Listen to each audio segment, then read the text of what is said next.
이번 시간은 139쪽 개념 코드 4번 역함수가 존재할 조건에 대해서 공부를 해보겠습니다.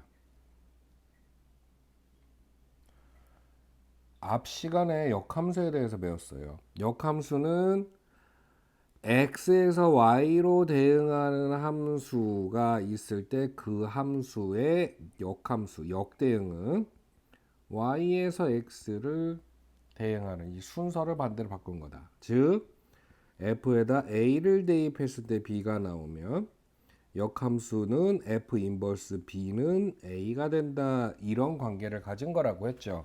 그러니까 역함수라고 하는 것은 기본적으로 뭘 전제로 깔고 있어야 되냐면 역함수가 만들어지려 그러면 원래의 대응이 있어야 한다. 원래의 대응 또는 원래의 함수가 존재하고 그 함수의 대응을 역대응을 했을 때 생기는 함수를 역함수라고 한다 이거죠. 그러면 함수가 많잖아요. 우리가 지금 앞 단원에서 배운 것만 해도 뭐 있습니까? 항등함수, 상수함수, 그 다음 또 뭐 있죠? 뭐 앞에서는 합성함수도 배웠고요. 그 다음에 2차 함수, 1차 함수, 뭐 3차 함수 이런 것도 있을 것이고 되게 많지 않습니까? 함수가. 그 만들려고 그러면 또 새로운 함수들을 계속 만들 수가 있죠. 그러면 자, 예를 들어 볼게요. 1차 함수가 있습니다. 그 1차 함수에 역대응을 하면 역함수가 만들어지겠지요? 맞나요? 2차 함수도 있습니다. 포물선 모양의 뭐 꼭지점이 존재하고 축이 존재하는 이런 2차 함수도 역대응을 구하면 역함수가 만들어지나요? 그거 말고 앞에서 배웠던 거 항등함수, 상수함수 이런 것들. 그럼 그거에 대한 지금 의문을 이번 시간에 해결을 해보는 거예요. 우리가 배웠던 함수들을 포함해서 모든 함수가 역함수가 다 생기는 게 아니에요. 그러니까 역대응을 했다고 그게 다 함수가 되는 게 아닙니다. 역대응은 만들 수 있어요. 역대응이란 게 뭡니까? 아니 여기서 이렇게 가던 대응을 거꾸로 이렇게 반대로 되돌린 게 역대응인데 그러면 기존 함수의 대응들이 있을 거 아니에요. 이렇게 어떤 함수를 내가 만들면 얘가 얼마는 얼마에 대응하고 얼마는 얼마에 대응하고 이런 대응들이 있을 거 아닙니까? 그럼 그 대응을 거꾸로 되돌리면 그게 다 역함수가 되느냐? 첫 줄에 보면 그게 아니더라. 역대응을 만들었을 때 함수가 되는 게 있고 함수가 되지 않는 게 있다.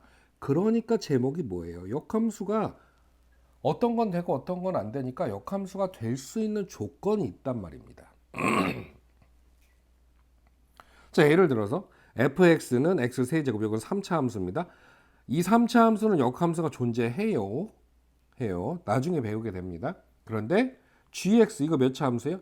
2차 함수는 역함수가 존재할 수 없어요. 그럼 얘는 역함수, 역대응을 만들어 보고 얘 함수 맞아? 그럼 얘 역함수야. 근데 얘 역대응을 구해봤더니 야 이게 뭐야? 이거는 함수라고 부를 수가 없는데 이렇게 되는 거죠. 그 차이가 뭐냐? 자, 박스에랑 결론부터 얘기하면 원래의 함수 fx가 모으면 1대1 대응이면 자, 우리 함수에서도 배웠죠. 1대1 대응. 1대1 대응. 복습해보죠. 자, 얘가 어떤 함수가 1대1 대응이면 역함수가 존재하는 거예요. 그러니까 내가 원래의 함수 있죠. 역대응을 하기 전에 원래의 함수가 1대1 대응이면 역함수가 존재하고 1대1 대응이 아닌 함수면 역함수가 존재하지 않아요. 그럼 1대1 대응이 뭐냐 한번 보죠. 첫 번째 조건 이게 제일 중요하죠.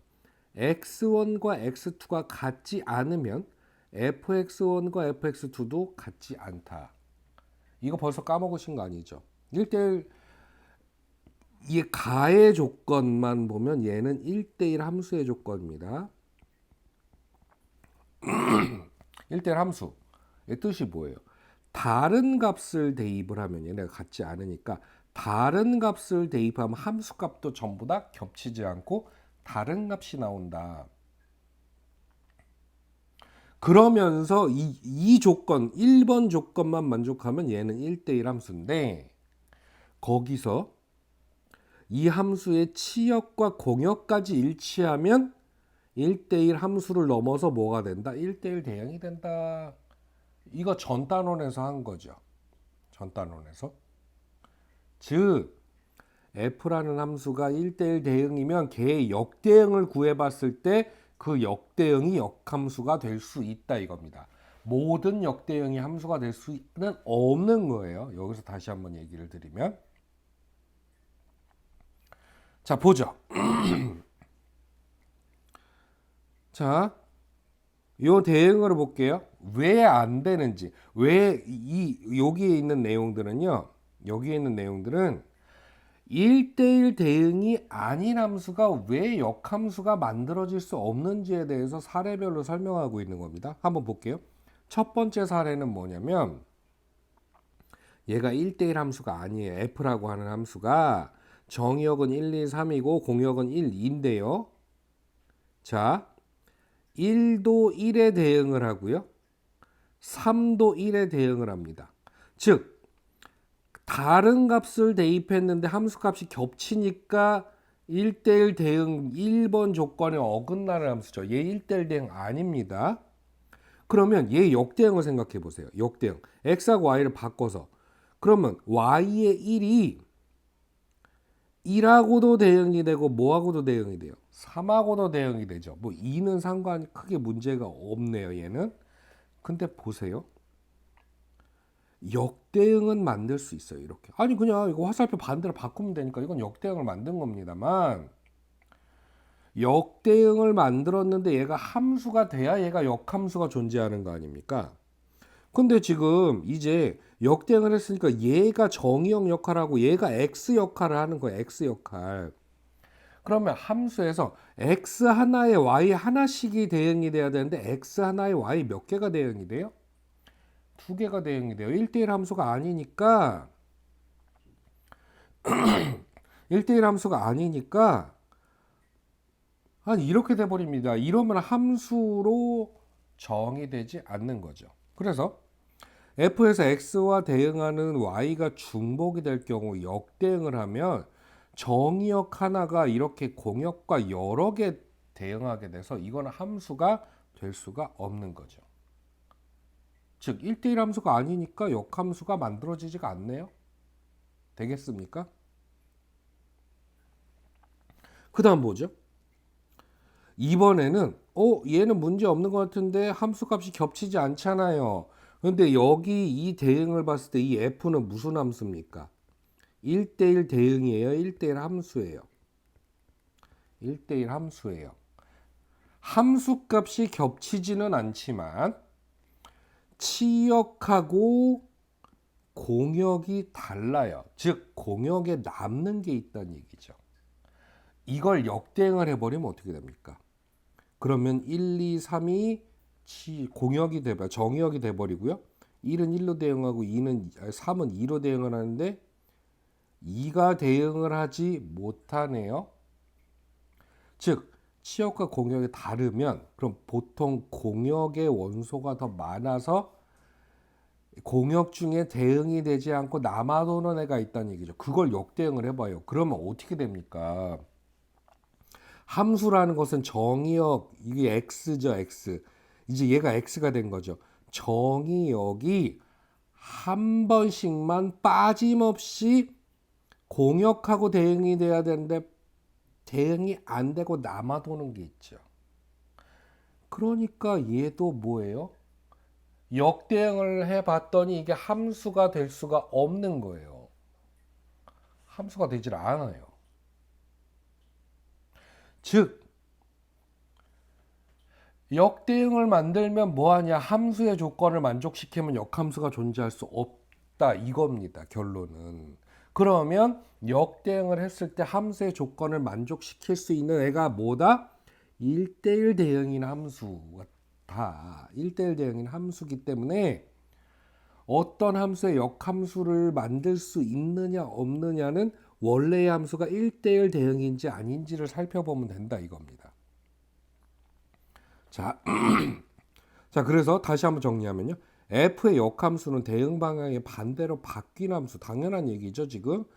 반대로 바뀐 함수니까 원래 공역이 여기 공역에 있던 놈이 정의역이 되고 정의역인 애가 공역이 된다. XY가 바뀌는 거죠.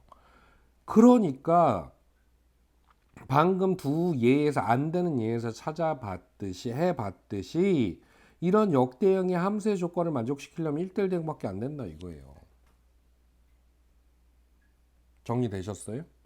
그래서 자, 이 대응을 보자고요. 1대1 대응 정확하게 맞는 거죠. 지금 x의 원소가 y의 원소랑 중복되지 않고 빠짐없이 하나씩 이렇게 짜게 이루어지는 대응, 이런 게 1대1 대응이죠. 이거 역대응을 했을 때 빠짐없이 x가 y에 하나씩 대응을 하는 함수의 대응에 딱 맞아 떨어진다 이겁니다. 그래서 이번 시간에 이거 하나만 기억하면 됩니다. 그냥 아무 함수나 역대응을 만들었다고 역함수가 나오진 않는다. 어떤 함수들만 역함수가 나온다? 1대1 대응인 함수만 역함수가 정상적으로 나온다. 이거 기억해 두시면 되겠습니다.